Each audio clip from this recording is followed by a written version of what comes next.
It's curhat time.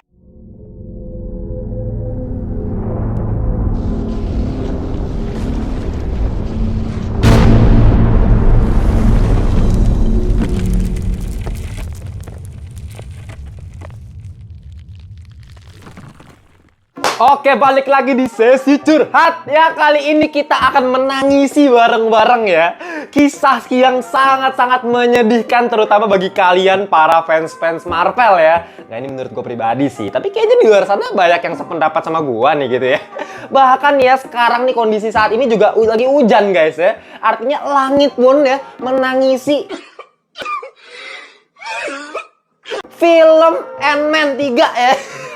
Yang baru keluar di bioskop kemarin. Jadi baru aja gue kemarin nonton. Hari ini langsung kita buat review non-spoiler. Jadi tenang aja buat kalian yang belum tonton Ant-Man and Wasp: Quantumania, nonton di sini dulu. It's okay karena di sini bebas spoiler. Santai aja, nggak bakal ada spoiler ya. Di sini tuh gue cuman pengen bahas dari segi filmnya doang. Jadi kayak kulit-kulit luarnya doang lah. Plot cerita nggak bakal gue ceritain. Tenang aja ya.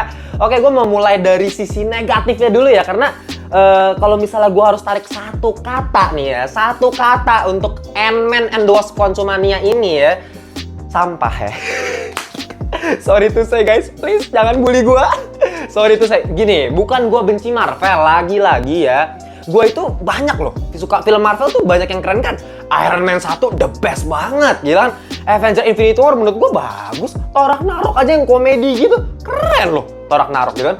Captain America Winter Soldier, nggak ada saingan bos ya. Tapi sorry tuh saya untuk kali ini dan untuk film Marvel belakangan ini dari Phase 4 kemarin, gue kira ini kan awal Phase 5 nih Ant-Man 3 ini ya. Gue kira kayak bakal berubah gitu kan, nggak kayak Phase yang kemarin. Sama aja bos ya, makin parah malah. Bahkan kalau misalnya gue harus ngomong, gue harus compare nih ya sama film sampah MCU lainnya, Thor Love and Thunder ya, Thor 4 kemarin kan yang jelek banget secara sinema gitu kan. Ya, gue masih prefer Thor, sorry to say ya. Ya kalian beda pendapat, it's okay. Ini pendapat gue pribadi. Kenapa? Karena menurut gue dari segi entertaining, karena kan film ada kebagi dua ya, dari sisi estetika ya kan, seni, dan yang kedua ini entertainmentnya gitu. Nah untuk estetika sinema ya elah ya, cacat banget emang, gue akuin itu Thor cacat banget. Tapi segi entertainment, gue pribadi gue ketawa cuy, gue ngakak nontonnya gitu ya Thor. Makanya works gitu loh. Dibandingkan Ant-Man ini menurut gue banyak banget sisi kelemahannya, positifnya tuh dikit banget gitu. Nah kalau misal gue harus jabalin, kita mulai dari mana ya? Dari kelemahan dulu kali ya. Kita mulai dari negatifnya dulu nih, dari film Ant-Man and the Wasp: Quantumania ya. Menurut gue nih, dari awal film sampai tengah film tuh sebenarnya fasenya tuh lumayan rapi. Nah ini lagi-lagi, bang lu ngomongnya fase mulu. Ya lagi-lagi kenapa? Karena fase ini adalah yang mempengaruhi seluruh elemen-elemen penting lainnya. Kayak plot cerita, sinematografi, semuanya tuh dipentingkan oleh namanya fase ini. Fase itu sutradara harus ngerti, aktornya harus ngerti, scoring musik harus ngerti, editor harus ngerti fase. Jadi semua kru ya itu harus ngerti fase. Kenapa? Karena dalam sebuah film fase atau tempo bisa gue bilang itu adalah pengatur ritme ya, sehingga kita bisa ikut terbawa emosinya atau enggak. As simple as that gitu loh ya. Makanya kalau misalnya menurut gue Ant-Man and Wasp: Quantumania dari awal sampai ke tengah tuh cukup oke. Dengan kita diperlihatkan flashback dulu, nanti kalian nonton sendiri aja ya. Baru nanti ada konflik antara keluarga ya kan. Ya biasa kalian udah lihat di trailer lah ya, mengenai Ant-Man sama si Casey Lang anaknya, mengenai ada si Hank Pym sama Janet Van Dyne juga gitu kan. Mereka punya masing-masing punya konflik-konflik pribadi, meskipun tetap sebuah kayak satu keluarga gitu, tapi ada konflik yang itu menurut gue lumayan bagus sih development karakternya. Jadi kita bisa ngeliat sampai ke akhir film dari konflik ini dulu awalnya permulaannya gitu lah ya. Nah abis itu kita tahu sendiri ya, kalian udah nonton di trailer kan ya kan, semuanya masuk ketarik ke Quantum Realm. Nah semua titik fase berantakan mulai dari masuknya ini loh ya. Kenapa gue bilang berantakan fasenya? Pertama ya, kita bisa ngelihat, kita ditis sedikit demi sedikit mengenai villain utama di film ini. Siapa lagi kalau bukan Kang the Conqueror ya. Itu mah bukan spoiler lagi ya, kalian pasti udah tahu dong ya kan. Nah udah ditis dikit-dikit tuh ya, di scene ini, di scene ini, di scene ini. Tapi permasalahannya kenapa gue bilang fasenya jadi berantakan? Ya lagi-lagi karena build moment thrilling moment dari seorang big villain Kang ini nggak dapet sama sekali. Padahal gue cuma pengen dikit-dikit aja dikeluarin paling nggak gitu loh. Dari cerita ini, scene yang bikin Kang, anjir, dikit doang ya kan. Anjir, dikit doang. Tapi lama-lama naik. Jadi grafiknya tuh bener-bener dari yang pelan, lama-lama pas si Kang mulai di blow up, pelan-pelan tuh naik demi sedikit nih. Baru akhirnya perang di akhir naiknya mantep men. Ini yang kita pengen gitu kan. Itu namanya fase tuh ya. Fase ritme dari slow tiba-tiba bisa jeder gitu ya. Itu namanya, kalau gue udah sering ngomong juga ini ya, the ticking bomb ya, the ticking bomb ya. Maksudnya apa bang the ticking bomb? Ya sama kayak bom tik tik tik jeder gitu kan. Duar momen gitu kan ya. Nah, coba gue kasih contoh sedikit ya. Ini gue kasih nggak usah dari film-film yang keren-keren lain. Dari MCU aja yang nggak usah jauh-jauh gitu ya. Gue kasih contoh misalnya film Thor Ragnarok deh yang kalian bilang, komedi. Tapi ticking bomb-nya ada. Apa? Pas Odin mau meninggal, ya kan, slow pelan. Tiba-tiba Hela masuk, jeder, ya kan. Mulai ticking bomb-nya tuh duarnya, apalagi pas si Hela hancurin palunya Thor. Itu kan bener-bener kita, ini villain gila. Padahal baru dikit-dikit diditis Helanya, ngerti gak sih? Baru Hela yang bener-bener fighting, pecahnya bener-bener paling klimaks grafiknya itu ketika si Hela lawan Thor yang pakai scoring musik. Makanya scoring musik harus ngerti fase gitu guys. Atau misalnya kalau gue mau kasih contoh lain itu misalnya di Iron Man 1 ya, misalnya ketika dia keluar dari goa ya kan, si Tony Stark keluar dari goa ya kan, itu kan bener-bener awalnya slow tuh. Bahkan di awalnya pun yang skin Tony Stark yang masih santai-santai jadi seorang bisnismen yang selanga-selenge gitu kan. Nah, itu pelan ya awalnya, ini orang kaya gitu kan, humoris. Tapi tiba-tiba dikasih lihat TNT jeder ya kan. Nah, itu boom, naik kan. Tapi masih grafiknya masih turun lagi kan, slow. Ditangkep ya kan. Habis itu dia buat momen. Nah, ini naik lagi pelan-pelan, naik lagi. Terus baru duarnya lagi pas apa? Pas dia pakai armor Mark 1. Itu keren banget. Semua ada, momennya ticking bomb-nya ada. Nah, di Ant-Man ini sama sekali nggak ada, coy. Sayangnya itu. Padahal ya kita tahu ini big villain yang sangat-sangat mengerikan, Kang the Conqueror loh. Dan ya ini kita masuk sedikit ke arah actingnya, aktornya sih, siapa namanya, Jonathan Majors ya. Dia bagus banget peranin Kang ini. Ini salah satu positifnya nih, gue udah masukin dulu ya. Salah satunya bagusnya tuh si Jonathan Majors emang pembawaan sebagai Kang tuh keren, actingnya bagus. Tapi script writingnya gitulah. Fase dari script writingnya nggak dapet. Kenapa? Karena pas ditis dikit-dikit tuh cuman ada di satu momen lah yang bener-bener bikin gue, Kang tuh gila. Tapi momen-momen yang lainnya tuh nggak dapet. Film The Dark Knight Joker yang awal-awal, ini awal-awal udah nggak slow bang, awal-awal langsung jeder gitu kan, langsung scene perampok gitu kan, badut-badut ya kan. Nah tapi jangan salah guys, dapet pas lagi si terakhir adegan Joker bunuh orang terakhir ya kan, terus lihat scoring musiknya, nyeng, habis itu dia buka topengnya, dueng, stranger, lihat scoring musiknya, ngerti nggak? Jeder, Joker, face reveal, itu building karakter, building moment. Ya, epic momennya dapet, Kangnya nggak dapet di sini. Ditambah lagi kalau kita lihat secondary villainnya, Modok. Modok ya, Modok. Oke, jangan bayangkan kayak Modok di komik guys ya.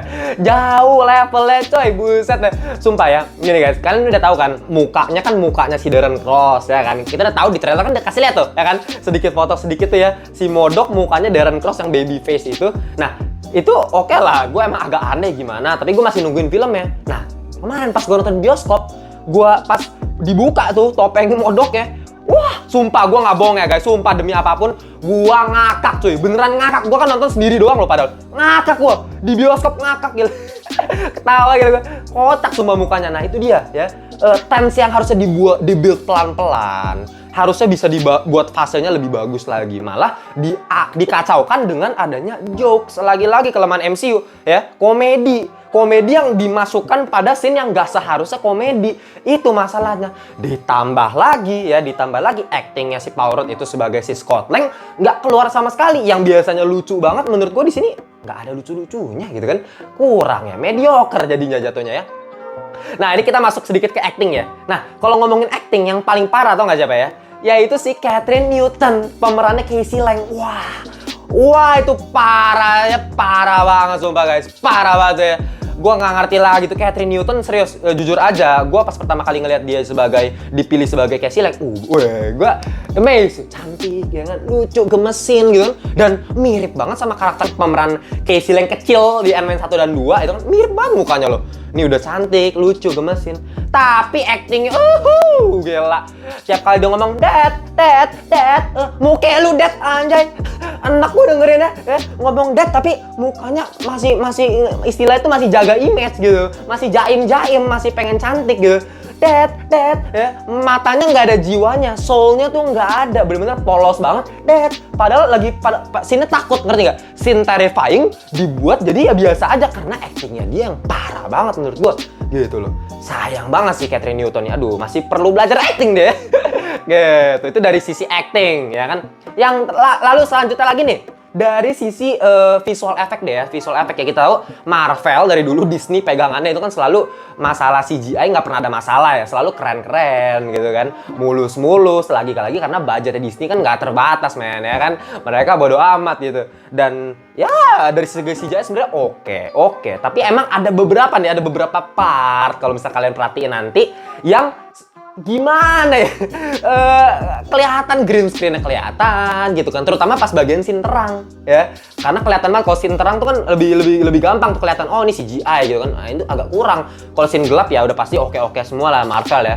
Nah masalahnya bener-bener dia literally kayak 90% dari film ini adegannya kan di Quantum Realm ya, yang notabene tuh secara color grading tuh remang-remang gelap, agak kemerahan. Pusing cuy, nontonnya puyeng cuy. Gua aduh elah, nggak enak sama sekali. Emang ini kalau kalian perhatiin nanti kalau kalian nonton, ini vibes-nya mirip-mirip Star Wars karena di Quantum Realm kan banyak makhluk-makhluk gitu kan yang aneh-aneh. Ini Star Wars vibes banget nih. Ya gua bisa anggap ini eksperimental dari Marvel lah ya, mau coba beda gitu kan, memperlihatkan sisi Quantum Realm yang nggak pernah diperlihatkan ya sebelumnya di film Marvel lain. Nah sekarang diperlihatkan, tapi ya kalau misalnya gue ngelihat Star Wars vibes, gue udah pernah ngelihat sih sebenarnya di Thor Ragnarok atau Thor Love and Thunder pun si Taika Waititi sutradaranya sering memakai emang makhluk-makhluk yang aneh, karena Thor juga ranahnya kan luar angkasa kan ya, bukan bumi ya. Nah tapi bagus cuy biasanya cuy ya, color gradingnya oke, fun gitu kan, colorful, terang benderang. Nah ini remek-remek gimana, gue apaan nih? Terus tengah sampai ke akhir film fighting bener-bener perangnya juga nggak ada ticking bomnya, lagi-lagi nggak ada, perangnya blet. Ada beberapa kayak satu momen doang paling ya kan, ya nah gue nggak mau spoiler ya kan, pokoknya kalian lihat sendiri aja yang oke lah, bagus lah, tapi ya sisanya flat. Aduh, ditambah Casey Lang nggak jelas banget, berantemnya aneh banget gitu kan. Satu-satunya yang gue impress dari film ini final battle-nya pas Kang lawan Ant-Man keren lah, oke lah, bisa gue bilang cut scene-nya, battle choreography oke, dengan sound effect buk ya bagus gitu kan. Ditambah Jonathan Major bener-bener actingnya dewa sih pak, seriusan ya. Ya tapi ya udah begitu doang gitu. Sama ya kalian nanti perhatiin aja ada dua post credit scene, kalian jangan keluar dulu. Nah nanti gue bakal bahas nih mengenai dua post credit scene, nama semua scene-scene yang penuh spoiler di review full spoiler berikutnya ya kan, karena ini kita masih keep not spoiler dulu guys, tenang aja ya, santai dulu gitu ya. Ya gitu aja sih versi singkatnya ya, review dikit-dikit. Menurut gue sangat-sangat kecewa sih serius, karena dari trailernya tuh bener-bener bagus banget. Nah ditambah lagi nih ya, di trailernya kan ada scoring musik itu pakai lagunya Elton John, judulnya Yellow Road. Teret, ya kan, itu bener-bener wah amazed gitu kan, ya kan, Yellow Road gitu kan, bagus. Nggak dimasukin pak di filmnya pak. Scoring musiknya juga jelek. Ya sesuai fase, scoring musik oke, tapi nggak ada yang iconic, something special ya. Itu kelemahan Marvel lagi-lagi nih. Dibandingkan DC lebih banyak justru scene-scene iconic dengan scoring musik yang iconic banget di DC lebih banyak gitu dibandingkan Marvel gitu ya. Ya Marvel ya lagi-lagi kalau menurut gue sisi positifnya paling scene battle akhir dan ya CGI pun ketutupan sama gelapnya itu gitu ya. Kalau misalnya gue harus kasih rating, final rating untuk film Ant-Man ini, gue bakal kasih rating di angka 6/10 ya guys. 6/10 ini tadinya gue mau kasih 5 jujur aja, tapi karena ya Jonathan Major oke sebagai Kang gitu kan, final battle-nya oke, ya nggak ada seru-serunya sih, serius aja guys. Komedinya mediocre ya, fightingnya mediocre. parah. Development karakternya nggak ada karena actingnya lagi, modoknya lagi, humoris banget gitu kan, komedi banget nih modoknya. Kacau, modoknya parah. Kalian tonton aja deh sendiri, nanti lihat sendiri tuh modoknya gimana. Harusnya modok bisa dibikin terrifying, thrilling kayak di komik, kayak di gamenya pun thrilling banget kan. Dibikin ticking bomb, dar modok keluar, wow. Sebelum kengnya muncul, nggak ada. Lagi-lagi. Ya, segitu aja ya review non spoiler dari Ngelantur. Jangan lupa cek video kita yang full spoiler. Dan jangan lupa juga nih ya, Ngelantur ya, kita punya kan platform lain selain YouTube. Kita punya TikTok dan Instagram, namanya di Ngelantur_IDN. Silahkan di follow kalau mau versi short singkatnya gitu ya. Dan selanjutnya juga jangan lupa nih, seperti biasa gue selalu ingetin kalau kita punya produksi baju ya. Ini merchandise official dari Ngelantur, Spider Fisher. Kalian lihat ini gua yang gambar sendiri ya. Bahannya lembut banget, cotton combat 24S. Serius, kalau kalian beli nggak bakal kecewa karena ini premium ya. Kalian pakai kalau cuci bener juga 3 tahun nggak bakal luntur guys sablonnya, karena ini plastik sol manual gitu ya. Kalau mau beli sekarang ya lagi limited edition karena ya terbatas. Dan jangan lupa juga ini ada yang si paling sinema ya, ini kolaborasi antara Ngelantur dan PlayStop Rewards gitu ya. Nah, gue juga pengen umumin kalau misalnya kalian pesan langsung kita kirimin kok. Kita langsung nih kayak gini, lihat nih modelnya, packagingnya dapat stiker. Nah, nanti juga kita ada games, kalian harus kumpulin stikernya, koleksi satu-satu, nanti kalian bisa dapat kesempatan untuk dapetin custom baju secara gratis. Gue yang gambarin cuy. Kapan lagi? Ya, segitu aja dulu dari gua. Kita langsung next aja ke video berikutnya yang full spoiler. Kalian tonton dulu ya. Oke, bye-bye.